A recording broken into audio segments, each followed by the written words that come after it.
em verdade eu vos digo, se alguém guardar a minha palavra, jamais verá a morte. A palavra de Deus é vida. A palavra de Deus traz vida para a nossa vida. A palavra de Deus vence a morte e tudo aquilo que faz parte da cultura da morte na vida de cada um de nós. Eu fico olhando para as nossas realidades humanas. Eu creio que não há coisa que o ser humano mais teme do que a morte. A morte parece uma coisa obscura. A morte parece nos tirar de nós e nos tira mesmo. Nos tira definitivamente do nosso orgulho, da nossa vaidade, do nosso individualismo.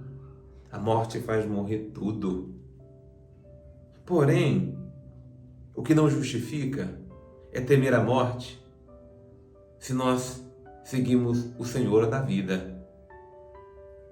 O que não justifica é temermos a morte e não acolhermos a palavra de vida que Ele nos deu, quando Ele mesmo está nos dizendo que aquele que guarda a sua palavra jamais verá a morte. Em vez de eu ficar preocupado com a morte, o que vai ser a morte, eu tenho que agora me ocupar de guardar a sua palavra, porque aquele que está na palavra de Deus não verá a morte. Sim, é isso que Jesus está prometendo, está dizendo, está afirmando, está confirmando. Ele é a vida, eu sou a ressurreição e a vida. Aquele que crê em mim jamais verá a morte. E crer nele significa guardar a palavra dele. A vida espiritual, ela vai morrendo quando ela não é cultivada, quando ela não é alimentada. Esses dias alguém me mostrou na casa dela, ai padre, olha que tristeza, olha como essa plantinha está seca, eu estou sem tempo de cuidar, de cultivá-la, quando eu lembro de regá-la, molhá-la, ela já está do jeito que está, e estava mesmo sequinha, quase morrendo. Quando eu olho para a vida de muitos de nós estamos ressecados, estamos secos, estamos realmente fragilizados e debilitados. Nós estamos muitas vezes no espírito, na penúria da morte. Mas por quê? Porque nós não alimentamos o nosso espírito. Nós não alimentamos com uma espiritualidade consistente.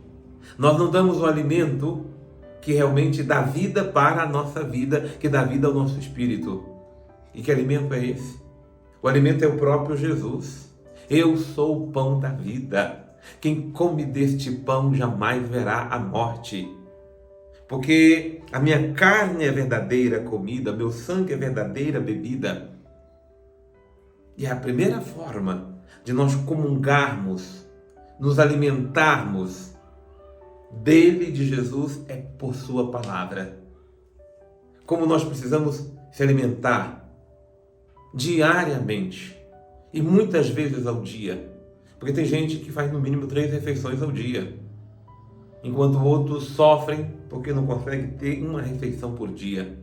Mas voltando agora à condição do espírito, nós precisamos no mínimo alimentar o espírito 3 vezes ao dia, e tem gente que passa um dia inteiro, uma semana inteira, um mês inteiro, um ano inteiro, quando não a vida inteira, sem alimentar o seu espírito. E como é que pode ter comunhão com a eternidade? Como é que pode ter comunhão com a vida eterna? Como é que pode ter comunhão com Deus sem se alimentar da palavra de Deus? É por isso que quem guarda a sua palavra tem a vida. E nós estamos sem vida porque não estamos muitas vezes guardando, nos alimentando da palavra que nos dá vida, como deveríamos nos alimentar. Deus abençoe você.